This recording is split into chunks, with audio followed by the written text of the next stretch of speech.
Hello students, how are you? Fine. ठीक चल रही है पढ़ाई? कर रहे हो? टॉपिक करने आए हैं, करिए। मैट्रिक्स कोऑर्डिनेट का टॉपिक है, सिस्टम इक्वेशन को हमें सॉल्व करना है। पहले हम सिस्टम इक्वेशन की बात करें।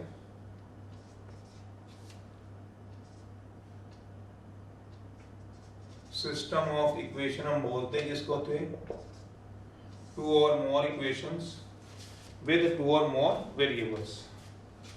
टू और दो या दो से ज्यादा इक्वेशन with या having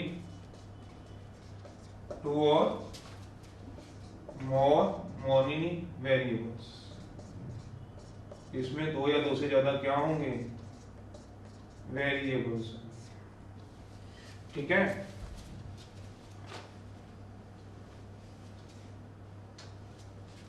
चलिए, टू और मोर इक्वेशंस हैविंग टू और मोर इक्वेशंस हैविंग टू और मोर variables.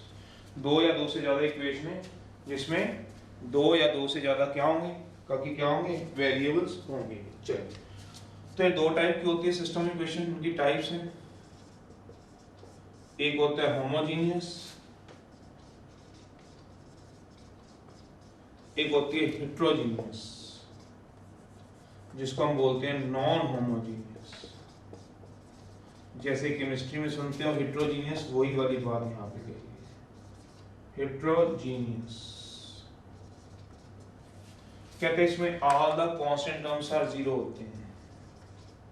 All the constant terms, जितनी भी कांस्टेंट टर्म्स होंगी जीरो होंगी, जीरो। इसमें एटलीस्ट कम से कम वन ऑफ कांस्टेंट टर्म, कम से कम एक constant term is not equal to zero.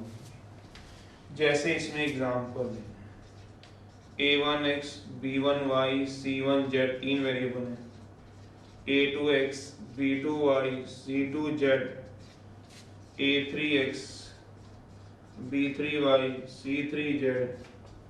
जैसे कोई एग्जांपल डालना है x minus y, 2x minus y plus z, x plus 3y plus z या माइनस जेड, ये होती है होमोजीनियस, जिसमें सारे कांस्टेंट टर्म्स क्या आ जाए? जीरो आ जाए। इनको हम क्या बोलते हैं? कि होमोजीनियस सिस्टम ऑफ इक्वेशन, जिसमें सारे कांस्टेंट टर्म्स क्या आ गए? जीरो।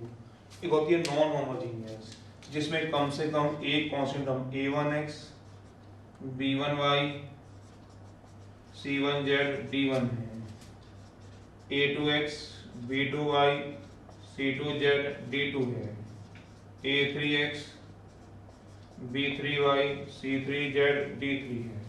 इसमें क्या आएगा? एटलीस्ट वन ऑफ, कम से कम एक कांस्टेंट। कौन सा constant? d1, d2, d3 not equal to zero. जैसे एग्जांपल है 2x 3y minus z equal to zero, x minus y plus z equal to 4, 3x minus y 5z equal to 2। At least one of the constant is not equal to zero. तो हम इसको आज solve करेंगे। दो variable हो चाहे तीन variable हो, उन इक्वेशनों को हमने सॉल्व करना है। सॉल्व क्या करना है? सिस्टम इक्वेशन को, वो चाहे होमोजीनियस हो चाहे वो क्या होंगी? हेट्रोजीनियस होंगी। होमोजीनियस या फिर वो क्या होंगी? Non homogeneous. तो इसके लिए हम कैसे करते हैं उसकी हम बात कर रहे हैं। देखो जरा,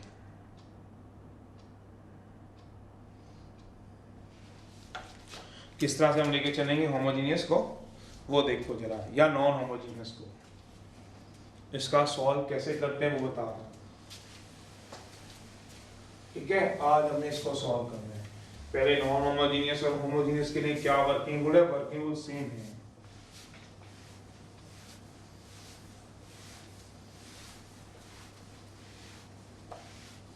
वर्किंग रूल है,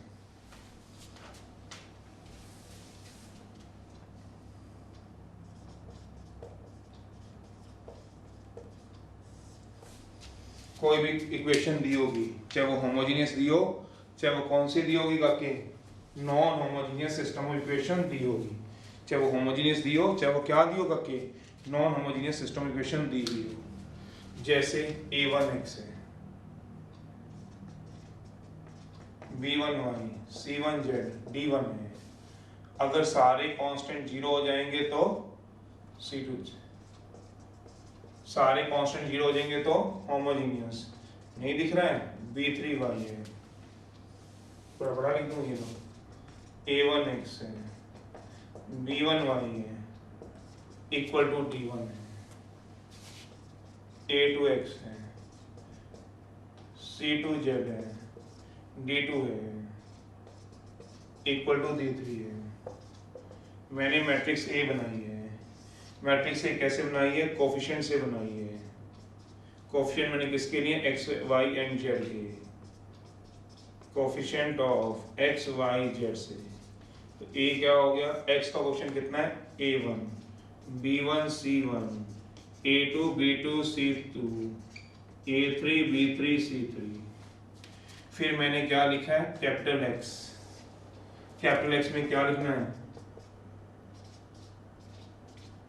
अननोन्स आएंगे, जितने भी अननोन है वो सारे के सारे आएंगे। कौन कौन से अननोन इसके अंदर कंसीडर करेंगे? X y z column wise. फिर लिखूंगा कैपिटल बी लिखूंगा। कैपिटल बी में क्या आएंगे? कांस्टेंट आएंगे। ये ऐसे ही लिखने पड़ेंगे, हाँ। कॉलम वाइज लिखने पड़ेंगे, हाँ। क्यों भला? मल्टीप्लाई पॉसिबल नहीं होगी। मैट्रिक्स मल्टीप्लाई तभी पॉसिबल होती थी जब पहले की कॉलम दूसरे की रो के इक्वल होते थे। इसलिए इसको लिखने का तरीका सिर्फ यही है, ये इसका वर्किंग रूल है। एक तो ए लिखो इसके अंदर से, या बी लिखो, सी लिखो, आपकी मर्जी है।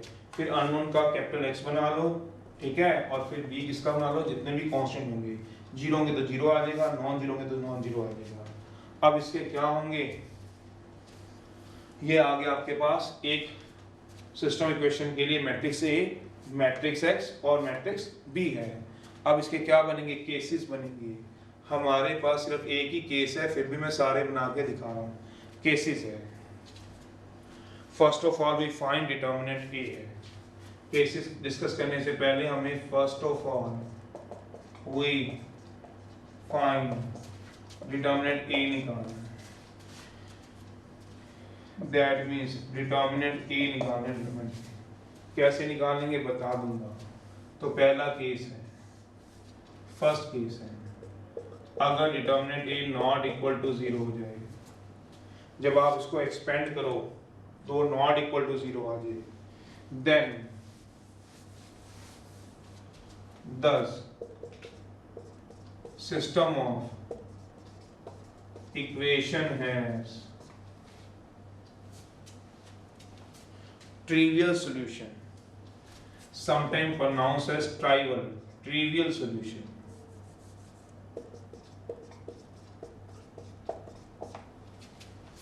तो क्या रखेगा वो? ट्रिवियल सॉल्यूशन रखेगा। कहता है the system of equation has trivial solution हो गया, ट्रिवियल सॉल्यूशन। ट्रिवियल सॉल्यूशन का मतलब क्या होता है? Unique solution. यूनिक सॉल्यूशन का मतलब only one solution. Only one solution मतलब होगा लाइंस आर कंसाइड करेंगी, चाहे वो किसी भी तरह से पूछ ले। ये होता था एक ही सॉल्यूशन आना, लाइन कंसाइड करेंगी। मतलब ट्रिवियल को हम बोलते हैं यूनिक। यूनिक मतलब एक ही सॉल्यूशन आएगा जहां तीनों लाइनें एक जगह मिल जाएंगी। ये तीन लाइनों की इक्वेशन है, एक दो तीन लाइनों की इक्वेशन है, and it's solution is ax equal to b या x equal to a inverse b। Sometimes some book वाले इसको ऐसे लिखते हैं, कुछ बुक्स वाले ऐसे लिखते हैं।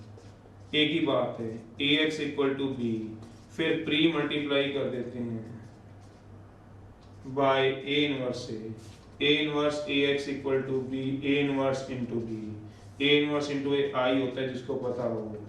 तो I into x, x equal to क्या आ गया? a inverse b। हम सीधा लिख लेते हैं। हमारे CBSE में यही केस है। Only this case is in CBSE। फिर भी बाकी केस बता रहा हूँ आपकी नॉलेज के लिए। सिर्फ CBSE के अंदर NCERT के अंदर only this case है।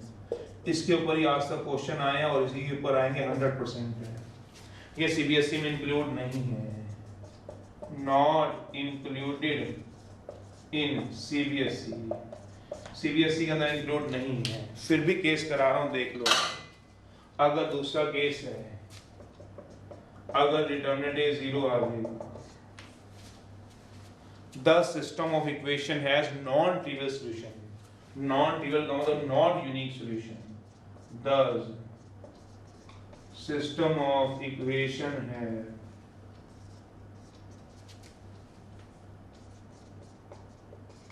non-trivial solution, non-trivial का मतलब क्या हो जाएगा, that means not unique होगा, non-trivial solution, that means not unique आएगा, unique नहीं आएगा।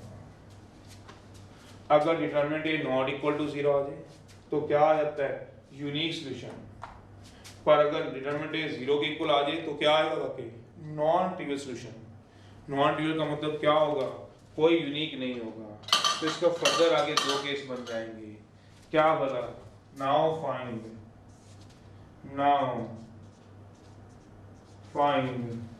अब हम क्या निकालेंगे, एडजॉइंट ए, याद है एडजॉइंट ए, कोफैक्टर का ट्रांसपोज इनटू बी निकाल देंगे। क्या निकालेंगे, एडजॉइंट इनटू बी। किस केस में, जब डिटरमिनेंट 0 आ जाएगा, क्योंकि जब डिटरमिनेंट 0 आ जाएगा, किसी को पता तो ए इनवर्स क्या होता है पता है, adjoint A upon determinant A. अगर determinant A not equal to 0 आएगा, डिटरमिनेंट नॉट इक्वल टू 0 तो ए इनवर्स एग्जिस्ट होगा, इसलिए यहाँ ए इनवर्स आया है। ऐसे याद करो, जब डिटरमिनेंट 0 आ जाएगा तो ए इनवर्स तो निकलेगा ही नहीं, तो क्या निकाला, एडजॉइंट इनटू बी निकाल दिया। कहता है अगर नॉट 0 आ गया तो ये होगा inconsistent, that means no solution, खत्म हो जाएगा। और अगर एडजॉइंट ए बी भी 0 आ जाए तो इसका मतलब हो जाएगा कंसिस्टेंट है। इसके कितने सॉल्यूशन हो जाएंगे, इनफाइनाइट मैनी सॉल्यूशन हो जाएंगे, अकॉर्डिंग टू हम क्वेश्चन निकालेंगे। कैसे, मैं एक क्वेश्चन इसका करा देता हूँ, आ तो सीबीएसई के अंदर नहीं है, फिर भी करा देते हैं। तो ये 3 केस होते हैं टोटल मिला के। सबसे पहले क्या बोलोगे, first of all we find determinant A. अगर determinant A not equal to 0 आ जाए, the system of equation has trivial solution, unique solution, only one solution, lines are coincide कर देंगी। कहता है therefore and it's solution is, इसको बोल सकते हैं देयरफॉर कंसिस्टेंट। अगर किसी को कंसिस्टेंट का मतलब नहीं पता हो, कंसिस्टेंट का मतलब उसके पास सॉल्यूशन होना होता है सॉल्यूशन, चाहे वो यूनिक हो चाहे इनफाइनाइट मैनी सॉल्यूशन हो। Determinant A not equal to 0 आ गई तो इसके पास कौन सा सॉल्यूशन होगा, द सिस्टम इक्वेशन है प्रीवियस सॉल्यूशन, देयरफॉर क्या होगा, कंसिस्टेंट होगा। कंसिस्टेंट का मतलब है सॉल्यूशन, उसका सॉल्यूशन कैसे दिया जाएगा, ए इनवर्स बी। अगर डिटरमिनेंट ए 0 आ गया तो द सिस्टम इक्वेशन है non trivial solution, that means not unique, non trivial है, यूनिक नहीं होगा। या तो क्या होगा, इनकंसिस्टेंट, नो सॉल्यूशन, या फिर क्या होगा, consistent, have infinite many solution. Consistent का मतलब सॉल्यूशन होना, चाहे इनफाइनाइट होना चाहे वो यूनिक होना। पर ये दोनों हमारे पास क्या नहीं है, क्योंकि सीबीएसई के अंदर नहीं है इंक्लूड। तो जब सीबीएसई की तैयारी करो छोड़ देना, आईसीएसई करो कर लेना, ग्रेजुएशन के लिए कर लेना, करना है तो एक एक क्वेश्चन इसका करा दूंगा, बाकी तो सारे ही हैं। समझ रहे हो। तो आज हम किसकी बात कर रहे हैं, if determinant A not equal to 0 the system equation has trivial solution. Trivial का मतलब क्या होता है, ट्रिवियल का मतलब क्या होता है, यूनिक सॉल्यूशन। यूनिक का मतलब क्या होता है, only one solution, only one lines are coincide, therefore क्या होगा, कंसिस्टेंट होगा। इसमें क्या होगा, adjoint inconsistent, no solution. No solution का मतलब क्या हो गया, पैरेलल लाइंस। पैरेलल लाइन में क्या होता है, no solution. Infinite many solution का मतलब क्या होगा, लाइंस क्या हो जाएंगी, कंसाइड।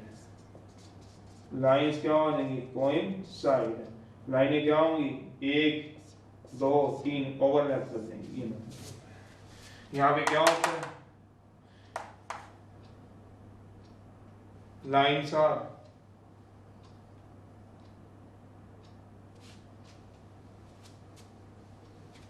लाइन क्या कर देंगे बताओ, इसमें क्या होती है, कॉन्कुरेंट। इसमें क्या होती थी, कंसाइनिंग कॉन्कुरेंट। कॉन्कुरेंट का मतलब क्या होता है, meet at one point. Plus one में पढ़ते थे कॉन्करेंट पढ़ो, कॉन्करेंट। तो लाइंस क्या होती थी? Concurrent, meet at. इसमें लाइंस क्या होती? सोचो, कोइंसाइड, मतलब क्या करती? ओवरलैप, ओवरलैप कर देती। यहाँ लाइनें क्या होती थी? पैरेलल। यहाँ लाइनें क्या होती? कंसाइड। यहाँ लाइंस क्या होती? सॉरी, कॉन्करेंट करना, कॉन्करेंट, कॉन्करेंट होती थी, मीट एट वन पॉइंट। ठीक है, अब मैं एक्सरसाइज को करा रहा हूँ। पहले मैं थोड़ा सा रिकैप करा दूं, कुछ प्रॉपर्टीज को याद रखना। कुछ प्रॉपर्टीज होती थी जो हम, इसके बाद फिर मैं क्वेश्चन कराऊं। कुछ प्रॉपर्टीज हैं उनका मैं रिकैप करा दूं। प्रॉपर्टीज हैं, सबसे पहली है ए बी का ट्रांसपोज। क्या हो जाता है? B transpose A transpose. A को आई से मल्टीप्लाई कर दो, ए होगा। A inverse into I, A होगा, A inverse. A inverse into I क्या होगा? ए इनवर्स होगा। Therefore I into A inverse भी क्या होगा? A inverse. तो क्या आएगा? सोचो, A inverse into I, A inverse equals to I into A inverse होगा। इसी बात है। ए इनवर्स का ट्रांसपोज ए ट्रांसपोज का इनवर्स होता है। चौथी बात है, ए इनवर्स का डिटर्मिनेंट, डिटर्मिनेंट ए का क्या होगा? इनवर्स। ठीक है, ये प्रॉपर्टी एक बार रिवाइज कर लेना, मैं फिर करा देता हूँ। ये 5.2 में हमने पढ़ी हुई है, ये सारी की सारी चीज़ें ये हम यूज़ कर लेंगे। सिस्टम ऑफ इक्वेशन दोबारा बताऊँ तो पहले डिटरमिनेंट ए निकालना। हमारे पास जितने भी क्वेश्चन आएंगे वो determinant A not equal to zero वाले आएंगे। डिटरमिनेंट ए अगर नॉट इक्वल टू जीरो हो जाए तो 10 सिस्टम इक्वेशन क्या देगा?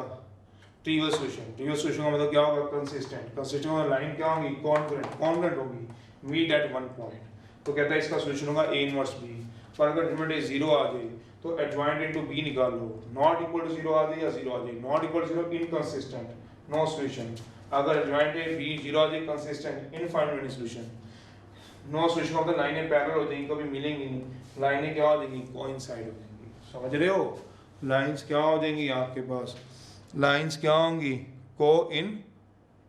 लाइंस क्या हो जाएंगी? के कोइंसाइड हो जाएंगी। समझ गए? लाइंस क्या हो जाएंगी? कोइंसाइड। चलो, अब कुछ प्रॉपर्टीज ही मैंने प्रॉपर्टीज पढ़ ली। एक क्वेश्चन मैं करा रहा हूँ, फिर मैं नेक्स्ट वाले लेक्चर में टॉपिक को पूरा खत्म करा दूंगा। जितनी भी इसके अंदर वैरायटियाँ होंगी ये करना है तो करा दूंगा। कोई आईसीएसई बोर्ड का बच्चा बैठा होगा तो कर ले, सीबीएसई के अंदर तो आता नहीं है। चलिए,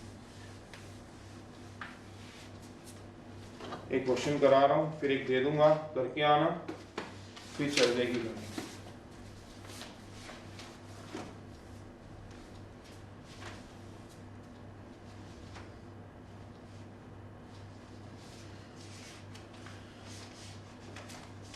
अपने नोट में पढ़ लो, सीबीएसई के अंदर लिखा हुआ है पेज नंबर 5.35 पे, in our present scope of study. एक बार पेज नंबर 5.35 पढ़ लेना। In our present scope of study we discuss only, in our present scope of study we have to restricted ourselves to the solution of system equation having unique solution. Unique with the only one solution, line are congruent, but however we shall discuss some example which do not have unique solution to prepare competitive exams. किसके लिए? Competitive exams के लिए सारी बात कही गई है। तो उसको अगर करना चाहते हो तो फिर करोगे। देखो जरा, एक क्वेश्चन करा रहा हूँ, थर्ड का है, फर्स्ट सॉल्व करना है। देख लो, 2x 3y नॉन होमोजीनियस है, कांस्टेंट आ गया है। होमोजीनियस होगा तो भी सेम रूल लगेंगे। -4 है, 3x है, -y। एक बार पहले थोड़ा सा सिस्टम रिवाइज करा दूं।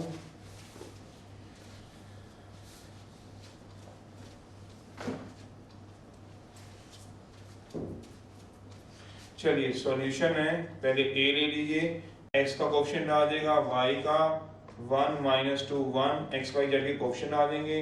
अगर आपको याद हो अननोन आ जाएंगे, और b में क्या आते थे? कांस्टेंट आते थे। सबसे पहले डिटरमिनेंट a निकालो, 2 3 3 याद ही होगा कैसे हम एक्सपेंड करते थे। 2 आता था, हाइट करा लेते थे, 4 + 1 -3, हाइट करा लो, प्लस का 3, ये आ जाएगा 10, ये आ जाएगा 15, ये आ जाएगा 15, 40 आ गया। तो डिटर्मिनेंट क्या आ गया, not equal to 0, the system of equation है ट्रिवियल सॉल्यूशन आ गया, therefore its solution is x equal to a inverse b। अब मुझे इनवर्स निकालना पड़ेगा। इनवर्स कैसे निकालते हो, adjoint A upon determinant A, इसको फर्स्ट मान लो। अब ए इनवर्स निकाल लो, adjoint A upon determinant A, cofactor of determinant A upon determinant A, cofactor of determinant A का क्या आएगा, सोचो, ट्रांसपोज। समझे, कोफैक्टर निकालो। हम निकाल लो जरा कोफैक्टर निकालने सिखा रखे हैं। सबसे पहले C11 का निकालो, थोड़ा सा याद आ जाएगा। -1 की बार 1 + 1, जिस रो जिस कॉलम में आएगा हाइट डाल देना, -2 1 -1 -2 1 -1 -2। सॉल्व करा लो, कितना आ गया, -1 का स्क्वायर 4 + 1 5, फिर क्या डाल दो, C12 -1 की बार 1 + 2, फिर जिस रो जिस कॉलम में आएगा C12 हाइट डाल दो, 1 1 3 -2। अब बस हमें सीधा निकालना, 1 1 3 -2, तो ये आ जाएगा -2 -3 5। C13 निकाल लेना, 5 आ जाएगा। C21 निकाल लो,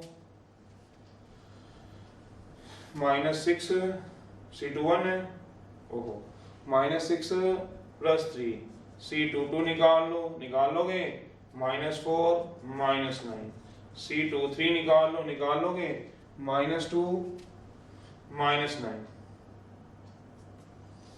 C31 निकाल लो,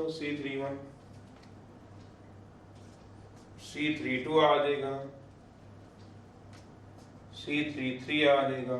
ये तो खुद कर लेना, इस तरह से आता है, ठीक है। मैंने 2-3 निकाल दी। अब क्या निकाल दो, एडजॉइंट ए। तो एडजॉइंट ए कितना होगा, जितना भी होगा मुझे क्या निकालना है, एडजॉइंट ए निकालना है।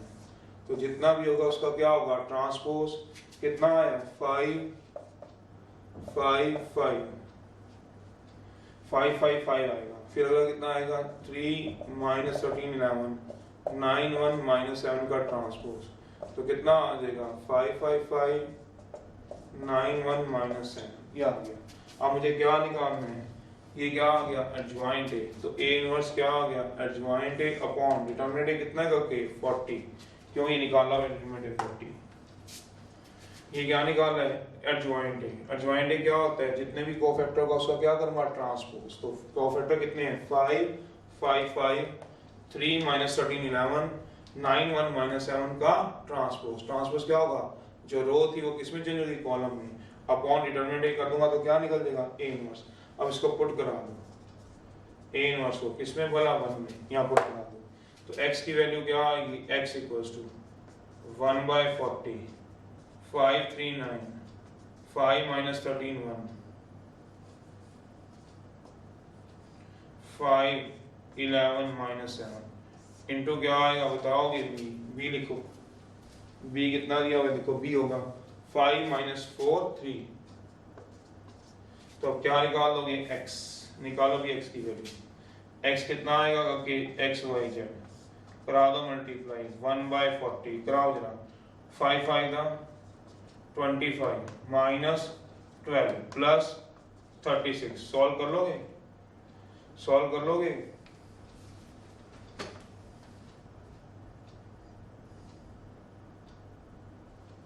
27 सॉल्व कर लोगे, कितना आएगा सोचो, 13 27 कितना बन गया, 40। सीधा लिख दूं 40। अगला कितना आएगा, 25 प्लस 52 प्लस 3 25 -44 -21 कर देता है इसको 100 सीधा। ये कितना आएगा, 100 हो गया 40। इससे किसकी वैल्यू आ जाएगी, एक्स वाई जेड की। कैसे, दोनों को कंपेयर करा देना, बस ये मतलब है, ठीक है। दोनों कंपेयर करा देना, कितनी आ जाएगी बताओ, x y z equals to कितना आ जाएगा सोचोगे, 1/40। सॉल्व करो, 40 80 -40 अब क्या करा दोगे, सॉल्व करा लो, एक्स वाई जेड अंदर मल्टीप्लाई कर लो, 1 2 -1 दोनों को क्या करा लो, कंपेयर, जैसे ही कंपेयर करा लो x1 y2 z-1 वेरीफाई करना है तो इन इक्वेशन में पुट करा देना, वेरीफाई करना है तो इन इक्वेशन में पुट करा देना। वैसे तो एग्जाम में वेरीफाई करने की जरूरत ही नहीं होती है, पुट करा दो, x को 1 y को 2 z को -1, इसमें बोला इन 2x 3y 3z equal to 5, ऐसे करके वेरीफाई करना। x को क्या करा दो 1, y को क्या करा दो 2, z को -1 इक्वल टू क्या आ गया 5, ये सारी वैल्यू इसमें पुट करा देना, चाहे किसी में पुट करा दो। ये कितना आएगा बताओगे, 5 इक्वल टू क्या आ गया आंसर, ऐसे ठीक है, समझ गए हो। क्वेश्चन करके आओगे, लिखो फिर क्वेश्चन, एक क्वेश्चन करके आना इसको, ठीक है। ये कितना दिया हुआ है, फिफ्थ का सेकंड है, सॉल्व करना है फॉर एक्स वाई जेड के लिए, 1/x 1/y 1/z 2/x 1/y 3/z, अगर लिखो 1/x 1/y 1/z, सॉल्व करके आंसर है इसका, आंसर बता देता हूँ, x y z, ये इसका आंसर है, ठीक है। ओके, कल के बस लेक्चर में खत्म हो जाएगा, तो करो, good bye, God bless you.